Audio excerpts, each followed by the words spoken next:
So the question is about abortion, and I think a good way for me to say a word about it is to actually connect it to the debate with Lincoln. Lincoln, as you know, had a series of famous debates with Douglas. This is Stephen Douglas, the Democrat, on the issue of slavery. And Douglas argued something very interesting. Douglas said that slavery is a really complicated subject on which Americans disagree. I mention this because when I give you the Douglas argument, think of the parallel to the so-called pro-choice argument. Douglas says, we're a big country, some people are for slavery, some people are not. Douglas goes, who knows who's right? Who knows? Douglas goes, let's agree to disagree. Why don't we have every community, every state, every territory decide for itself if it wants to have slavery? So basically what Douglas is saying is not for the individual, but for the community, let's be pro-choice on the issue of slavery. Why? Because it's a controversial issue. So people have religious views on it. You can't impose your morality on somebody else. Douglas's argument is incredibly modern. Very familiar to us in this other context. And it's very interesting to hear what Lincoln replies.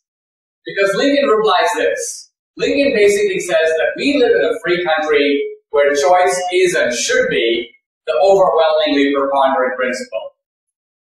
But, says Lincoln, with one notable exception. Namely, you do not have the choice to cancel out the choice of other people. You don't. And this is very consistent with John Stuart Mill's idea that you have the right to swing your fist as long as it doesn't come into contact with my jaw.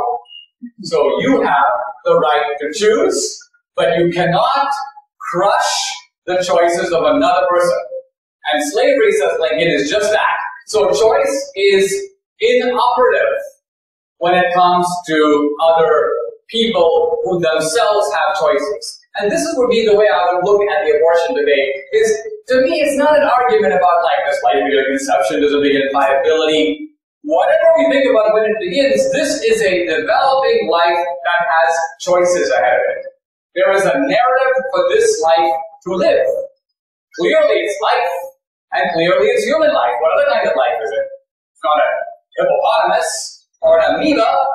So if you concede it's life, and we can't deny it's life, I mean, we have a whole project looking for life on other planets, which is looking for the most minimal indications, which if they were found, you would have a worldwide celebration. Life.